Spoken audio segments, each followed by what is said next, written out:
খোঁজ করতে করতে যাই দেখে বাচ্চার বিছানার ভিতরে ঘুমাইতেছে।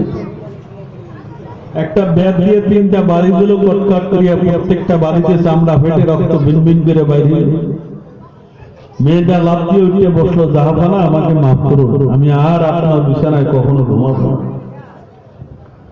বাচ্চা বলল ঠিক আছে, আর ঘুমাইও না, আমি মাফ করে দেব। মাফের কথা শুনে মেয়েটা খটখট করে উপরের দিকে তাকাইয়া হেসে হেসে। বাচ্চা বলল ব্যাপার কি, এই মাত্র কানলে আবার হাসলা কেন?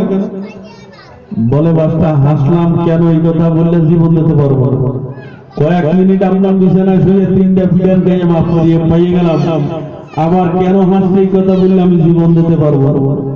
বাচ্চা বলল ওয়াদা দিলাম তোমার গায়ে ফুলের টোকাও মারবো না। বলো হাসলা? আমি কোনো অন্যায় করি নাই, শুধু কয়েক মিনিট আপনার বিছানায় ঘুমাইলাম, এই অপরাধের কারণে 3টা বিধান গাইয়া মাফ হয়ে গেলাম। যারা হাকামুল হাকিমিন রব্বুল আলামিন আমার মাওলার গোলাম, মাওলার জমিনে থাকিয়া মাওলার নিয়ামত ভোগ করিয়া মাওলার হুকুম মানবে না, ওদের কপালে জানি কত পিটারি আছে আল্লাহ ছাড়া কেহ জানে না। বলার লগে লগে বাচ্চা কাঁপতেছে, মাগো আমারে মাফ করিয়ে দাও। বলকের বাচ্চা এমন পাগলই হইল বাবা, শেষ পর্যন্ত মাওলার পাগল হইয়া কবরে চলিয়া গেল। কিয়ামত পর্যন্ত সমস্ত হক্কানি আলেমেরা কিয়ামত পর্যন্ত স্মরণ করবে বলকের বাচ্চা হযরত ইব্রাহিম ইবনে আদমের কথা। এই জন্য হেদায়েত আল্লাহ পাকের হাতে, কার হাতে বলে? সবাই দোয়া করি আল্লাহ যাদেরকে নিয়ে আসেন সবাইকে হেদায়েতের মালা উড়াই দেন, সবাইকে আমিন। বাজার যে কথা বলতেছিলাম, আজকে বাজারের ভিতরে গেলে 100 টাকা দিলে একদিন কোরআন শরীফ পাওয়া যায়, বা 150 টাকা দিলে একদিন কোরআন শরীফ পাওয়া যায়, 10 টাকা দিলে একটা টুপি পাওয়া যায়, 200-250 টাকা দিলে একটা পাগড়ি কিনতে পাওয়া যায়। কিন্তু এই কোরআন শরীফটা এই এলাকা পর্যন্ত আসতে হাজার হাজার সাহাবায়ে কেরামের তাজা কল্লা উড়াল দিতে হবে। এই কথা ঠিক না? হাজার হাজার সাহাবীদের বিবিকে বিধবা করা লাগছে। এরপরে এই কোরআনটা, এই টুপিটা মাথায় দিয়ে বসছেন, এত সুন্দর লাগে। যারা সুন্নাতের মহব্বতে মাথায় টুপি দেবে, কাল কিয়ামতের ময়দানে তাদের মাথার ভিতরে সূর্যের গরম লাগবে না। জোরে বলেন সুবহানাল্লাহ। যারা বলে টুপির ভিতরে শয়তান থাকে, কি থাকে? তারা নবীর সুন্নাতকে ইনকার করলো, ফলে কি হইল? কাফের হয়ে গেল। যদি বিয়ে করে থাকে বউ তালাক হয়ে গেছে, এই বউ নিয়ে ঘর করা আর হারাম তার জন্য, কারণ সেই ঈমান হারা হয়ে গেছে, তার স্ত্রী ঈমানদার। এই রাসূলের সুন্নাতের লাগে বেয়াদবি করার কারণে কি হয়ে গেছে? কথা বলেন, বেঈমান হয়ে গেছে। কি হয়ে গেছে? বেঈমান হয়ে গেছে। রাসূলের একটা আদনা সুন্নাত নিয়েও যদি কেউ ইনকার করে, সেও কি হয়ে যায়? বেঈমান হয়ে যায়। লম্বা জামা দেখলে কয় হুজুরের এই কাপড়ের দাম বাড়ায়, কইছে তো আসতে আছে, কিন্তু তোর যে ঈমান নাই, হ্যাঁ কইতে পারে তোর বউ যে সারাসারি হয়ে গেছে, খবর আছে তোর? এই খবরও তো তুই জানো না। তুই যে জন্ম যেগুলো দিতেছ সব তো দারুণ জন্ম হইতেছে, তুই মনে করছো তোর জন্ম হইতেছে, তোর জন্ম। এই জন্য অনেক মানুষ দেখবেন এই কুত্তায় কামড় দেওয়ার না, মানুষ যদি পানি দেখে, পানি তো খাবেই না, আধা মাইল দূরে করে পানি দেখলে লাফান শুরু করবে। এই রোগী হয়তো আপনারা দেখেন নাই, এই জন্য বলতে পারেন। কুত্তায় কামড় দেওয়ার না, মানুষ পানি দেখলে কি করে? লাফায়, পানি খাবে। তাহলে পানির অপর নাম কি ছিল বলে? এখন পানি দেখলে লাফায় কে? কিতে কামড়াইছে? কুত্তায় কামড়াইছে। এই জন্য পানি দেখলে এখন আর তার কাছে ভালো লাগে না। কোরআন, হাদিস, মসজিদ, মাদ্রাসা, ওলামায়ে কেরামের চাইতে ভালো জিনিস কি আল্লাহ দুনিয়াতে আছে? এই ভালো জিনিসগুলোরে খারাপ পায় কি লিগা? ওরে আমেরিকার কুত্তায় কামড়াইছে, রাশিয়ার কুত্তায় কামড়াইছে, ওর জন্মের ভিতরে ভেজাল আছে। জন্মের ভিতরে কি আছে? ভেজাল আছে। একটা কাফের ছিল, নাম ছিল মুগিরা। নাম ছিল কি বলে? ওয়ালিদ ইবনে মুগিরা। বাপের নাম ছিল ওয়ালিদ, আসলে এটা অরিজিনাল বাপ না, কিন্তু এই বাপের নামে মানুষের চিনতো। আল্লাহর হাবিব যখন দিন প্রচারের জন্য রাস্তায় বাইরে হইতো, তখন মুগিরা বলতো মোহাম্মদ পাগল। মোহাম্মদ কি পাগল? আল্লাহর হাবিব খুব কাঁদতেন যে হারে আমার পাগল কয়। আল্লাহ তুমি বানাইলা রাসূল, চিনেন না তো কেমনে? কয় যে অতিল্লিম বাদা যালিকা জানিন, কোরআন শরীফের আয়াত।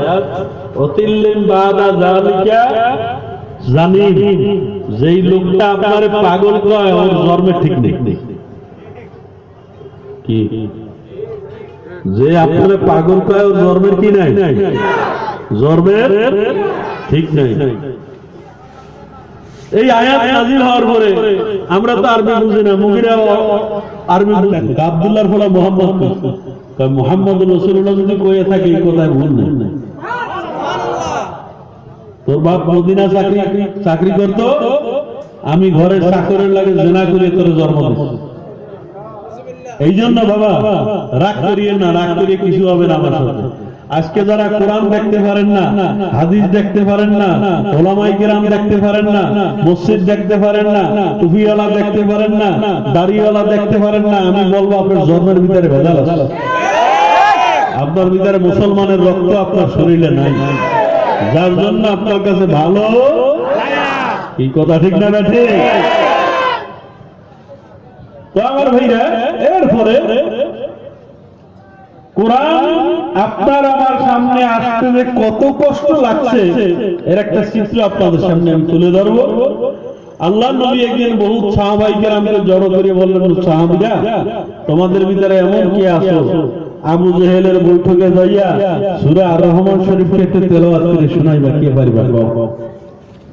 নবীর সবচেয়ে বড় দুশমনের নাম কি বলে? এর বৈঠকে যাইয়া আর-রহমান সূরা শুনান কি আশ্চর্য না স্বাভাবিক? কেউ কথা কয় না। বয়স্ক সাহাবীরা সবাই বসে রয়েছে। হুজুরের একজন ছোট্ট সাহাবা, 12 বছর বয়স, নাম হইল আব্দুল্লাহ ইবনে মাসউদ রাদিয়াল্লাহু তাআলা।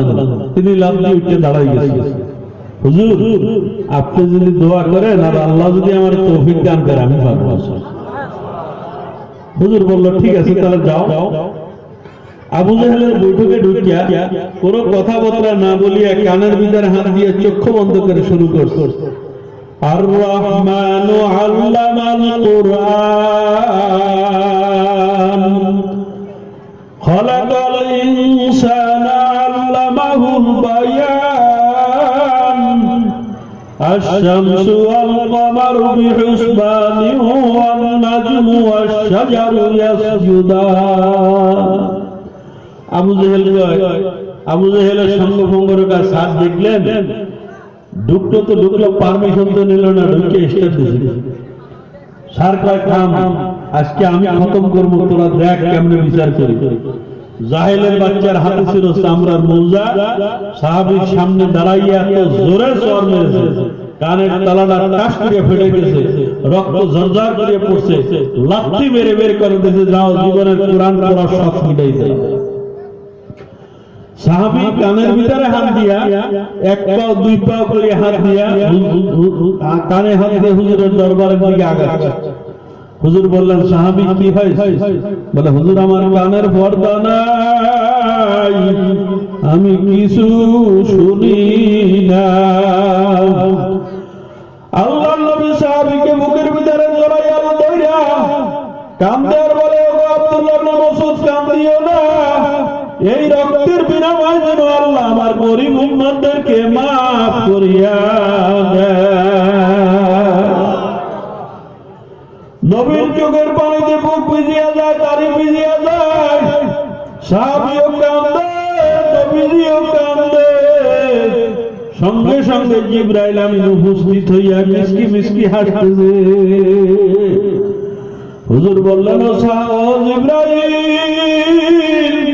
যেখানে আমি নবীর চোখের পানিতে বুক ভিজিয়ে যাই, তুমি জিবরাইল কি জন্য হাসো? এর কারণ তো আমি কিছু বুঝলাম না।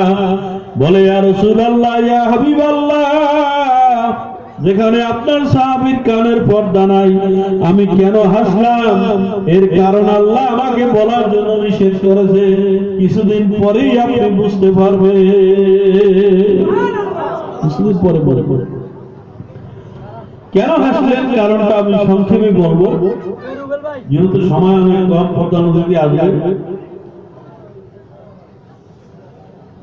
হুজুর যেদিন হিজরত করে মদিনায় যায়, খানায় কাবা মদিনায় চলিয়া যায়। আবার কোন দিন কোন রাত্রে আসিয়া দাঁড়াবো আমি জানি না রে। কাবা শরীফ থেকে বিদায় নিয়ে হুজুর যখন ঘরে গেলেন, গিয়া বললেন, ও আলী, আজ রাতে হিজরত করে মদিনায় যাব। হযরত আলী ডাক দিয়া বলে, ইয়া রাসূলুল্লাহ, ইয়া হাবিবাল্লাহ, মক্কার কোন কাফির মুশরিকের ভয়ে যাবেন নাকি আল্লাহর হুকুমে যাবেন? আল্লাহর নবী ডাক দিয়ে বলে, আলী রে, কোন পয়গম্বর বেঈমানের ভয়ে পলাইতে পারে না। আমি আল্লাহর হুকুমে হিজরত করে মদিনায় যাব। হযরত আলীকে হুজুর বিদায়ের সময় একটু খেদমত করতে পারবো আপনার? হুজুরকে যদি খেদমত করতে চাও, বিছানার ভিতরে চাদর পরিয়ে আমার নামে চাদর দিয়ে ঘুম যাও। হুজুর একটা কথা বলবেন? আচ্ছা বলো। হুজুর আপনার চাদরে ঘুম যাব। মক্কার কাফেররা মনে মনে ভাববে, এই চাদরের নিচে মুহাম্মদুর রাসূলুল্লাহ তীর মারবে, তরবারি মারবে, আমি আলী তো শহীদ হইয়া যাব। হুজুর বলে, আলী রে, আর কি বলবা বলো, একবারে জবাব দিয়ে দেব। বলে, ইয়া রাসূলুল্লাহ, ইয়া হাবিবাল্লাহ, তীর মারুক, তরবারি মারুক, আমি আলী নবীর নামে শহীদ হব, এটা তোমার ভাগ্যের ব্যাপার। কিন্তু আগামীকাল সকালে যখন লোকেরা শুনবে রাসূল নাই মক্কায়, রাসূল গেছে মদিনায়, সব সাহাবীরা পিলেই মুখ আর দেখতে পারবো না। হুজুর বলে, আরো কিছু বলবা? হুজুর, সবাই দেখুক, আমি নালে নাই দেখলাম, কিন্তু আমার জীবনের বিনিময়ে মদিনায় যাইয়া মানুষের কাছে দ্বীনের দাওয়াত দেবেন, কোরআনের দাওয়াত দেবেন। হুজুরের বদৌলতে কাল কিয়ামতের ময়দানে নবীর কিনারে একটু দাঁড়াবার জায়গা পাবো কিনা। আল্লাহর নবী ডাক দিয়ে বলে, আলী রে, আমার মন পায় না তুই শহীদ হবি, তারপরে যদি শহীদ হইয়া যাও, আমার আলীকে ছাড়া কিয়ামতের ময়দানে জান্নাতে কদম দেব না। আমার আলীকে নিয়ে যাও। হুজুর কেমনে দাঁড়ায়? আল্লাহ আপনি বের হয়ে যান। হুজুর কেমনে যাবে? হুজুর আর চতুর্দিকে কাফের মুশরিকেরা বেরেস্তান দিয়ে দাঁড়ায় আছে। হুজুর এক মুষ্টি বালু নিয়ে সূরা ইয়াসিন শরীফের কয়েকটা আয়াত তেলাওয়াত করে নিক্ষেপ করলেন বালুগুনা। আল্লাহ পরবর্তী সময় নবীরা ডাক দিয়ে কয়, আমার রামাইতা ইয রামাইতা ওয়ালাকিন্নাল্লাহ রামা। নবী গো, মনে আছে সেই রাতের কথা, যেই রাতে আপনার হুজুরার চতুর্দিকে কাফেররা ছিল বেরেস্তান দিয়া, এক মুষ্টি বালু আপনি উড়িয়ে মারছিলেন। বালুগুনা মারার দায়িত্ব ছিল আপনার, আর বালুগুনা সমস্ত কাফেরকে পৌঁছে দেওয়ার দায়িত্ব ছিল আমি আল্লাহ।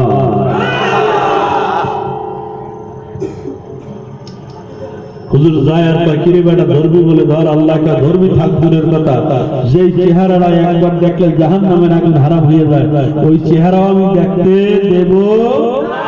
একটু জিকির করি, লা ইলাহা ইল্লাল্লাহ, লা ইলাহা ইল্লাল্লাহ, লা ইলাহা ইল্লাল্লাহ, লা ইলাহা ইল্লাল্লাহ।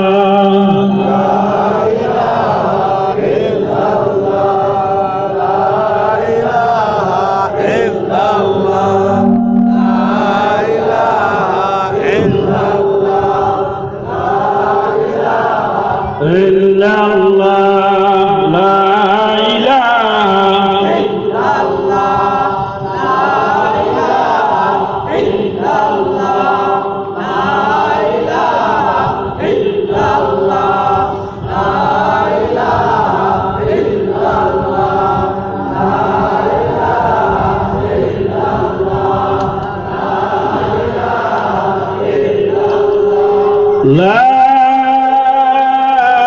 إله إلا الله محمد رسول الله।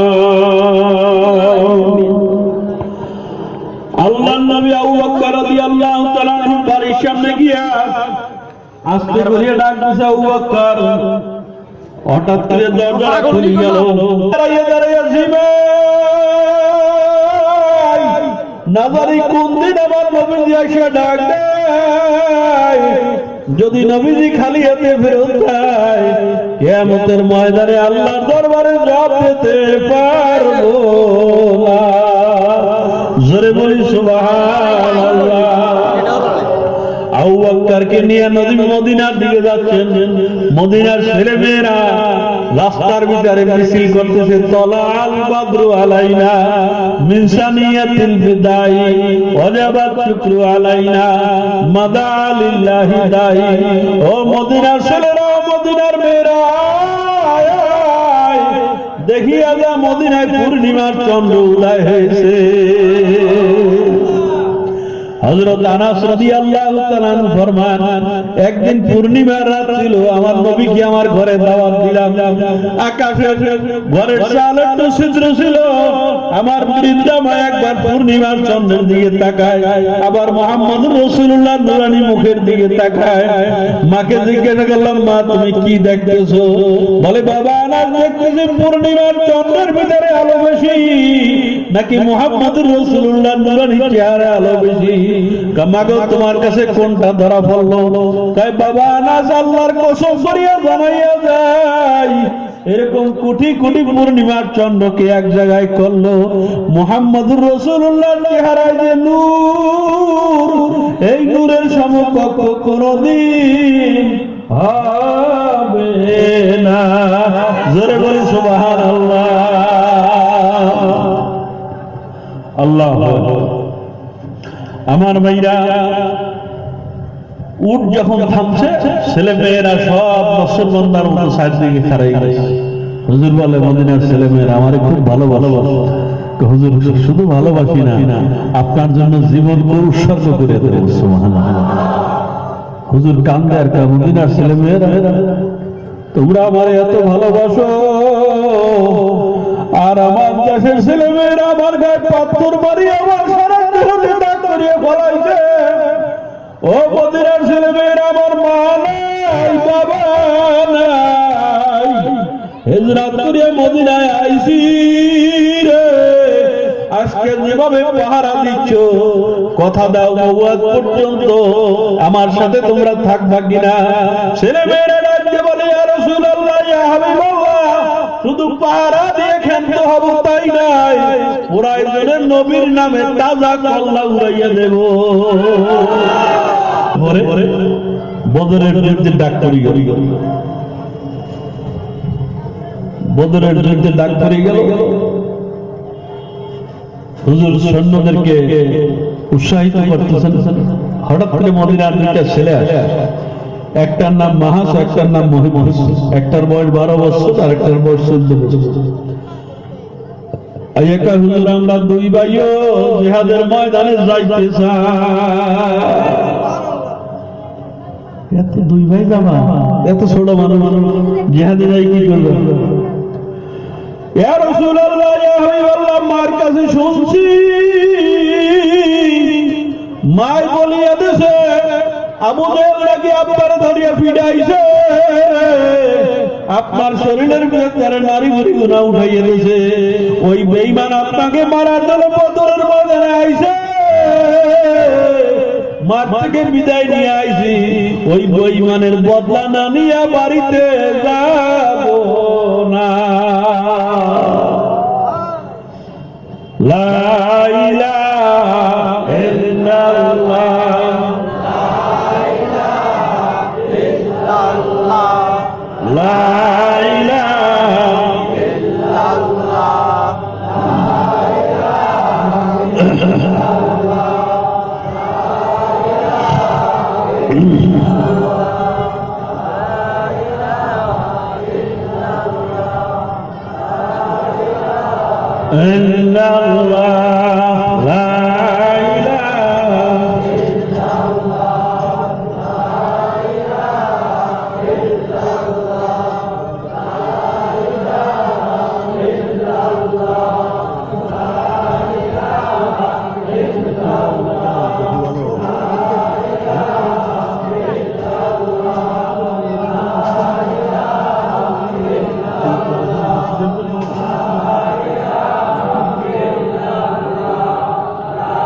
লা ইলাহা ইল্লাল্লাহু মুহাম্মাদুর রাসূলুল্লাহ সাল্লাল্লাহু আলাইহি ওয়াসাল্লাম। সংক্ষিপ্ত কথা, হুজুর বললেন এক কাম করো, যুদ্ধের ময়দানে সৈন্যদের মাপকাঠি আছে, ওখানে যাইয়া দাঁড়াও। যখন দাঁড়ায় পায়ের গোড়ালি উঁচু করিয়া দাঁড়ায়, জোরে বল সুবহানাল্লাহ। কি সব জিহাদের ময়দানে পায়ের গোড়ালি উঁচু করে দাঁড়ায়। হুজুর বললো উঁচু করে দাঁড়াও কেন? বলে হুজুর যদি সমান ভাবে দাঁড়ায়, সৈন্যদের যে মাপকাঠি ওখানে গিয়া মাথা ঠেকে না। হুজুর বললেন মাছ তোমাদের ভিতরে বড়, তুই মাছকে আমি বড়। হুজুর বললেন যাও, তোমাকে অনুমতি দিলাম, ও মুহিব্বিস তোমাকে দিতে পারলাম না। হুজুর কারণ কি, কেন দিতে পারলেন না? তুমি ছোট মানুষ, জিহাদের ময়দানে তীর আসবে, তরবারি আসবে, এগুলা সহ্য করার মতো সময় তোমার হয় নাই। কান্দার বলে ইয়া রাসূলুল্লাহ, ইয়া হাবিবাল্লাহ, যদি শক্তির অভাবে যুদ্ধের ময়দানে যাইতে না পারি, ভাইয়ের সঙ্গে একটু কুস্তি লাগাই দেন, বাইরে যদি শোয়াইয়া জমিনে ফেলাই দিতে পারি, বলেন হুজুর জিহাদের পারমিশনটা পাবো কিনা? হুজুরকে আচ্ছা লাগো তো দেখি।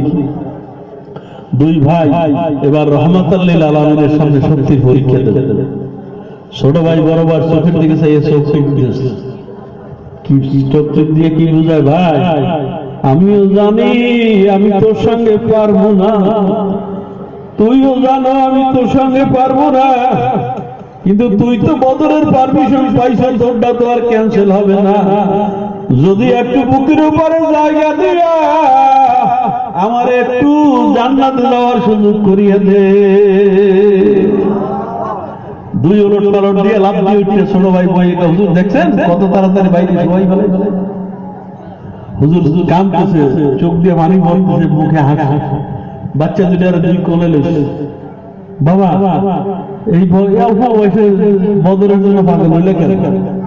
হুজুর আজ থেকে 6 মাস আগে মদিনায় আসছিলেন, ছেলেমেয়েরা আপনার উটের সামনে দাঁড়াইয়াছিল, আপনি কাউন্সিলর আর বলছিলেন ছেলেমেয়েরা আমার মা নাই, বাবা নাই, আমি হিজরত করিয়া মদিনায় আইছি রে, আজকে আমাকে যেভাবে পাহারা দিচ্ছ, কথা দাও মরণ পর্যন্ত আমার পাহারা দিবা কিনা? ছেলেমেয়েরা বলছিল ইয়া রাসূলুল্লাহ, ইয়া হাবিবাল্লাহ, শুধু পাহারা দিয়ে ক্ষান্ত হবো তাই নয়, পুরাইদের নবীর নামে তাজা কল্লা উড়াইয়া দেব। হুজুর ওই দলের ভিতরে আমরা দুই ভাই ছিলাম, এই জন্য জিহাদের জন্য পাগল হয়ে গেলাম। আমার ভাইরা বন্ধুরা, আমার হুজুর বললেন ঠিক আছে দোনো ভাই যাও। আব্দুর রহমান ইবনে আউফ রাদিয়াল্লাহু তাআলা আনহু মহাজ জিজ্ঞাসা করলেন কাকা বেঈমান আবু জেহেল কোন বেঈমানটা? কয় কে, কি করবা? মার কাছে শুনছি আমার নবীরে নাকি মারছে, ওই বেঈমান নাকি আজকে বদরের ময়দানে এসে আমার নবীরে মারার জন্য ওই বেঈমানের বদলা না নিয়ে বাড়িতে যাব না, মায়ের থেকে বিদায় নিয়ে আসি। তিনি দেখাই দিলেন ওই যে বেঈমান, ওই বড় আবু জেহেল। আল্লাহর কি কুদরত, ছোট ভাইকে ডাক দেখে ভাই তুই আমার পিছন সাইডে দেখি যেন কেউ আক্রমণ না করে। আল্লাহর কুদরত দিয়ে যত বড় বেঈমান, তারে মারার জন্য আমার মাওলাই ও ছোট বাহিনী ঠিক করিয়ে দেয়।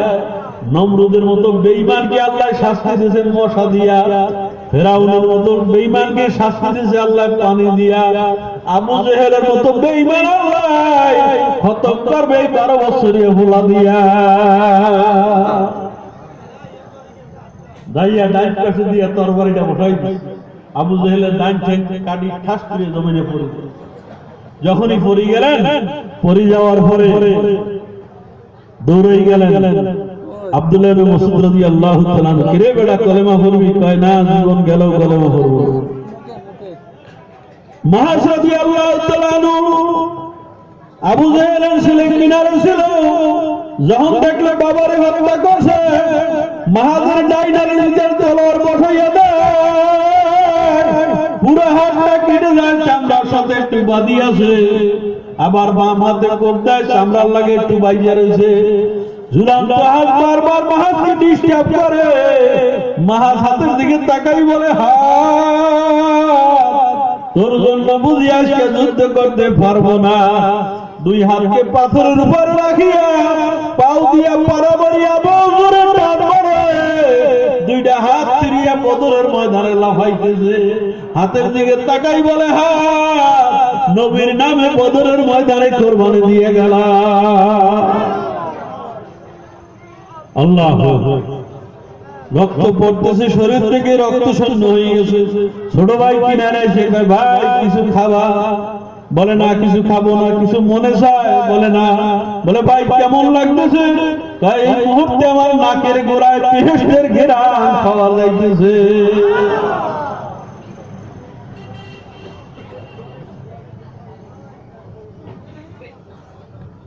একটু জিকির করি, লা ইলাহা ইল্লাল্লাহ, লা ইলাহা ইল্লাল্লাহ, লা ইলাহা ইল্লাল্লাহ,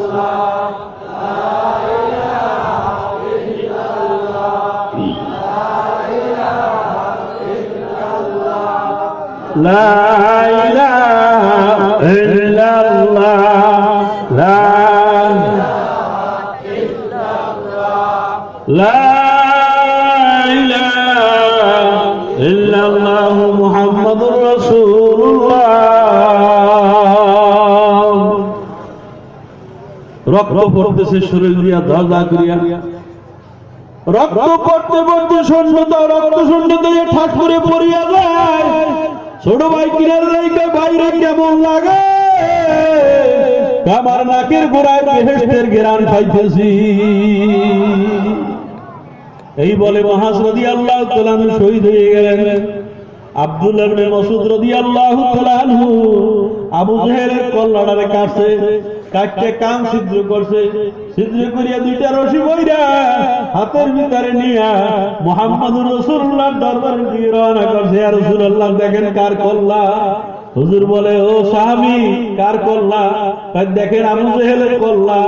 আল্লাহ কয়, নবী গো, জিবরাইলকে পাঠাইলেন, জিবরাইল দাঁড়াইয়া হাসে, নবীজিও হাসতেছে, সাহাবীও হাসতেছে। হঠাৎ করিয়া আমার আল্লাহ ডাক দিয়ে কয়, নবী, এই সাহাবী একদিন কান ফাটাইছিল, আপনি কাঁদছিলেন। আজকে আল্লাহ পাক রব্বুল আলামিন পুরা কল্লাটা বেঈমানের হাতে উঠাইয়া আব্দুল্লাহ ইবনে মাসউদের হাতে উঠাইতেছে বেঈমানের কল্লা। দেখেন হুজুর, ওই দিনের হাসির লাগে আজকের হাসির মিল আছে কিনা? এই জন্য বন্ধুরা, ইসলামের জন্য কষ্ট করছে সাহাবাই কেরাম, কষ্ট করছে নবী রাসূলেরা, কষ্ট করছে আগের জমানার আল্লাহর ওয়ালারা। হে মুসলমানের ঘরে জন্ম নিয়ে আজকে যদি মুসলমানি আদায় না করো, আমার মাওলা কিছু আসবে যাবে না, কিন্তু কপাল পড়বে তোমার আর আমার। কথা ঠিক না বেটি? এই জন্য এই প্রধান অতিথি আসবে, অল্প সময়ের জন্য মহব্বতে একটু আল্লাহ জিকির করবো। চক্ষু বন্ধ করিয়ে দিয়ে মনের মনে, ওরে মন, এই দুনিয়াতে একদিন ছিলাম না, আবার একদিন এই দুনিয়ায় থাকবো না। ও মন, আমি এখন মরিয়ে রয়েছি, কেমন দেখা যায়? আমার ছেলে মেয়েরা কান্দাকাটি করতেছে, আমার বিবি বাচ্চা কান্দে, আমারে ঘরের বাহিরে নামাইয়া নাকে কানে তুলা লাগাইয়া জীবনের শেষ গোসল আপনাকে আমাকে করাইতেছে। গোসল পরাইয়া, লার পরাইয়া, চাদর পরাইয়া, জামা পরাইয়া, প্যাকেট বানাইয়া, অজানা অচিনা দেশে দিতেছে চালান করিয়া। ভাইরা, জানাজার নামাজ পড়াইয়া আপনাকে আমার কবরে শোয়াইয়া সবাই উঠিয়া যাইতেছে। এখন বন্ধু নাই, বান্ধব নাই, আলো নাই, বাতি নাই, মা নাই, বাপ নাই, নাই বলতে কেউ নাই। আল্লাহ বাদে কেহ মাবুদ নাই। লা ইলাহা ইল্লাল্লাহ, লা ইলাহা ইল্লাল্লাহ, লা ইলাহা ইল্লাল্লাহ, লা ইলাহা ইল্লাল্লাহ, ইল্লাল্লাহ, লা ইলাহা ইল্লাল্লাহ, লা ইলাহা ইল্লাল্লাহ, লা ইলাহা ইল্লাল্লাহ লা ইলাহা ইল্লাল্লাহ লা ইলাহা ইল্লাল্লাহ লা ইলাহা ইল্লাল্লাহ লা ইলাহা ইল্লাল্লাহ লা ইলাহা ইল্লাল্লাহ লা ইলাহা ইল্লাল্লাহ লা ইলাহা ইল্লাল্লাহ লা ইলাহা ইল্লাল্লাহ লা ইলাহা ইল্লাল্লাহ লা ইলাহা ইল্লাল্লাহ লা ইলাহা ইল্লাল্লাহ লা ইলাহা ইল্লাল্লাহ লা ইলাহা ইল্লাল্লাহ লা